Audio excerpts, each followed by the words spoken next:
Anong oras? Ano ba? 11:28 na. 93.9 IFM to, ha? Itanong mo kay Kuya Jobber. Hello? Hello po. Hello? Medyo Kamusta? pwede magtanong? Sure. Kasi yung- Andiyan ka na eh. May crush po kasi ako. May crush ka? May test? Opo. Oh, sino yan?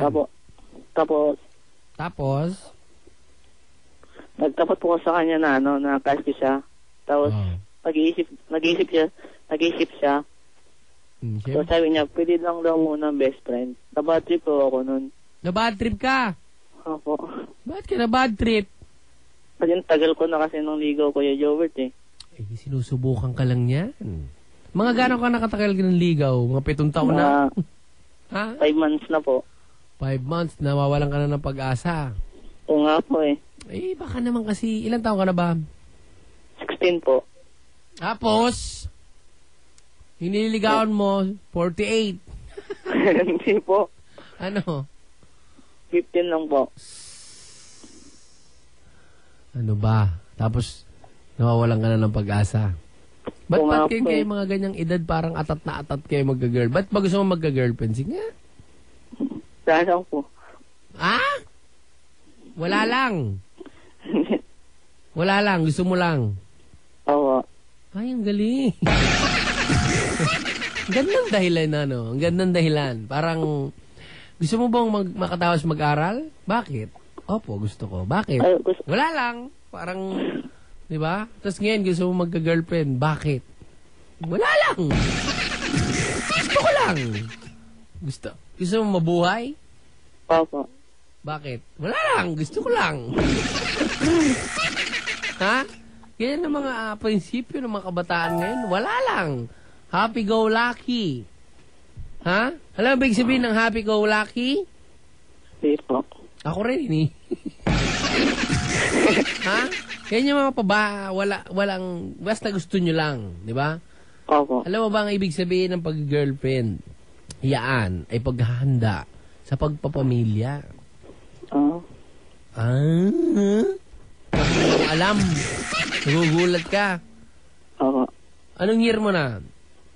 Third year na po. Magaling ka ba sa pag-aaral? Ang tanong. Para magligaw ka. Kasi mga ganyan, pag naliligaw, parang, total, okay naman ako sa pag-aaral. Pwede pa ako pumasok sa mga extracurricular mga activities. Yan, mga manligaw muna ako. Total, okay naman pag-aaral ko. Okay ba? Magaling ka naman sa school?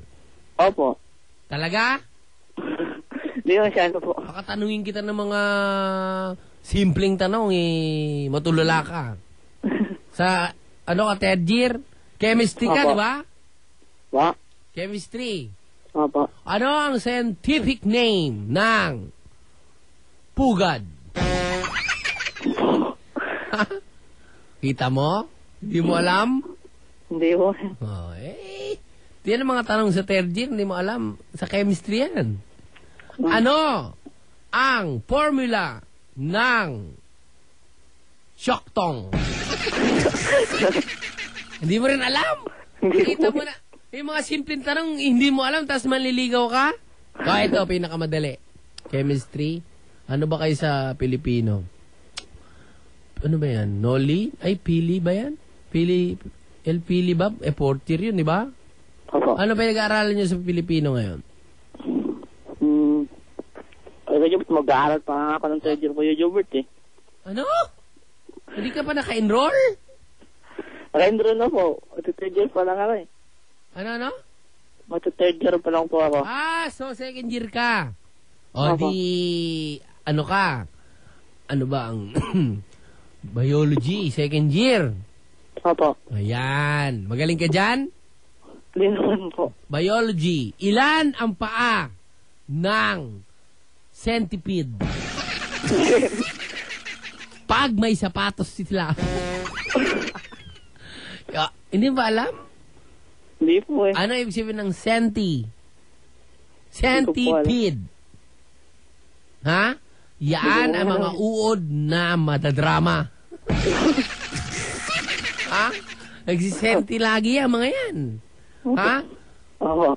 Biology yan, hindi mo alam. Ilan ang paa ng millipede? Pa? Millipede. Ano yun? Edward? Yan ang mga milyon ang paa niyan. Ha?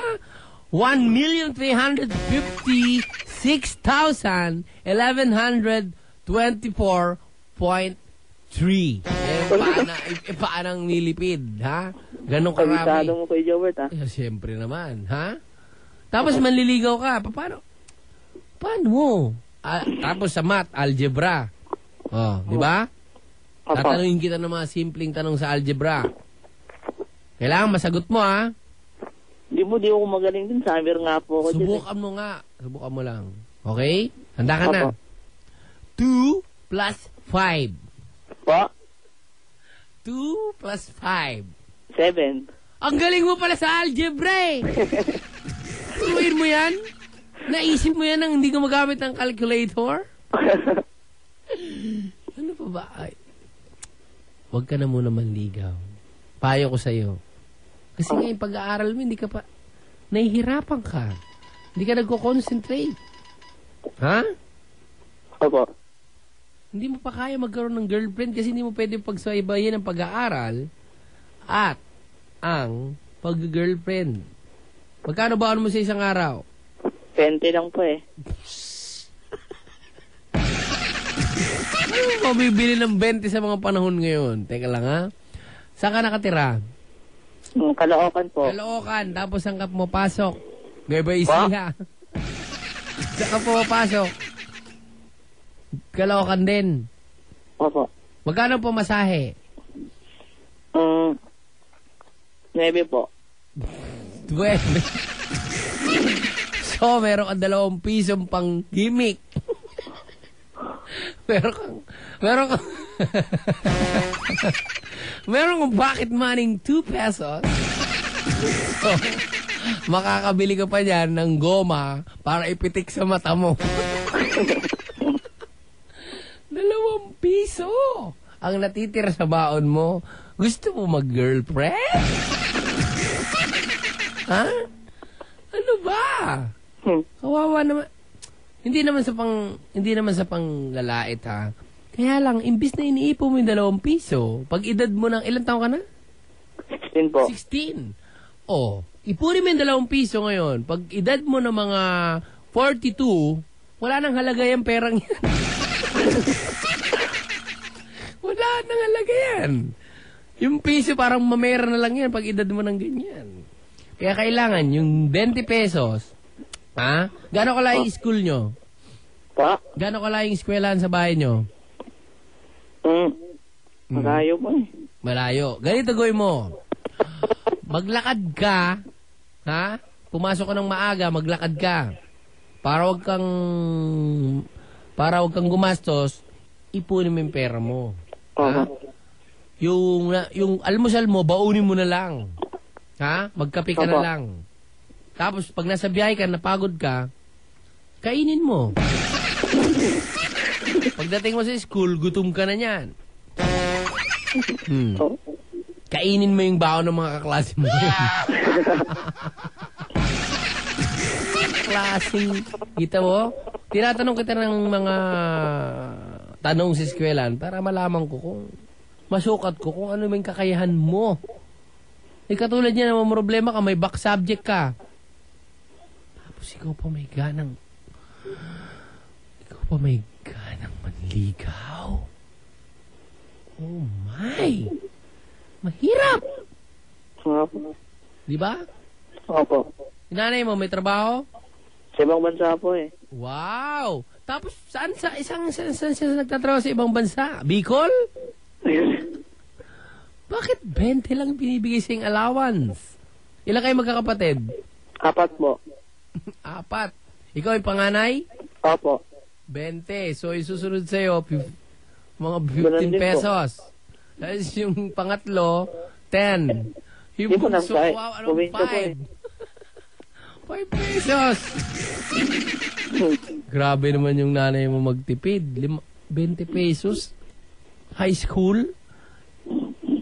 Ano mabibili naman ng 20 pesos? Kaya nga sabi ko sa'yo, huwag ka na nga muna manligaw dahil 20 pesos ng baon. Hindi praktikal, ha? Opo. Mag-aral ka mabuti, tapos tawagan mo ako pagka matataas na yung grade mo. Opo. Okay? Opo. Sa IFM, sigurado. Enjoy ka. Itanong mo kay Kuya Jobber. Oh my! Hirap na hirap, di ba? Hindi niya alam kung ano yung scientific name ng pugad. Tapos, hindi niya alam kailangan gumagamit ng mga, hindi siya gumagamit ng calculator, pero magaling sa math, ha? Magaling sa algebra. Alam niya. Tinanong ko ng 2 plus 5, ang lupit eh. Hindi ba na po gumamit ng calculator? Ha? Tapos 20 pesos yung baon. Namamasahe. 9 pesos pamasahe back and forth. So may pocket money siyang 2 pesos. Tapos manliligaw. Anong pwede mamabili ng 2 piso ngayon? Pag naglakad siya ng girlfriend niya, nakita siya ng kahit fishball lang. 50 isa nun. 4 na fishball. Ha? Pag naisaw-saw pa ng babae sa maanghang, wala na. Paano pa? Bili mo naman ako ng palamig. Hindi na kaya ng budget ko. hanggang 4 na fishball lang tayo. Masama pa nun, yung 4 na fishball, nilagay niya sa baso, binuhusan niya ngayon ng puro sarsa, kalating baso sarsa. Hinahanap pa ngayon ng girlfriend kung nasaan yung fishball. May binili ka bang fishball? Puro sarsa. Diyan sa loob. Hanapin mo. Ilan ba? 2 pesos. Masama. Maganda niyan na sabihin niya na lang dun sa, sabihin niya ron sa mama, boss, mabili nga ng, 2 piso yung fishball. Ilang peraso po yan? 4, sir. Pwede yung pagwaluhin mo isa. Hulong mga ate, isang fishball. Kaya, tas wag mo kong bigyan ng stick ng fishball, ha? Toothpick lang kasi. Hindi kayang tusukin yun. Didikit lang yun, parang tinga lang yung pag inangat ng babae. Ano to, ba't durug-durug yung fishball? Kasi, piniraso ko, baka mabulunan ka.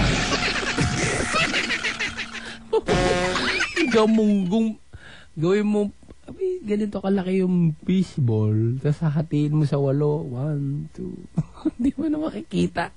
Ganito na lang gawin mo, pag pinahati mo sa 8, dikdikin mo na lang sa sarsa, sabihin mo sa girlfriend mo, ano to? Gravy, inumin mo. Kawawa naman yun. Tapos pag uwi na tayo. Hatid mo na ako? Tara. Saan ka ba umuwi? Malabon. Ikaw na lang. Ikaw na lang. Bakit? Kasi may budget ako rito pambili kong books. Ha? Talaga? Matutuwa kayong babae. Sige. Pag bukas, asa yung books? Magdadrop na ako. Puro invento na lang ng invento. Ayan mga kaibigan, ha? Payong kapatid lang yan. Huwag muna kayo manliligaw pag bata pa kayo. Kaya kung gusto nyo pang magtanong, marami pa kayong dapat itanong.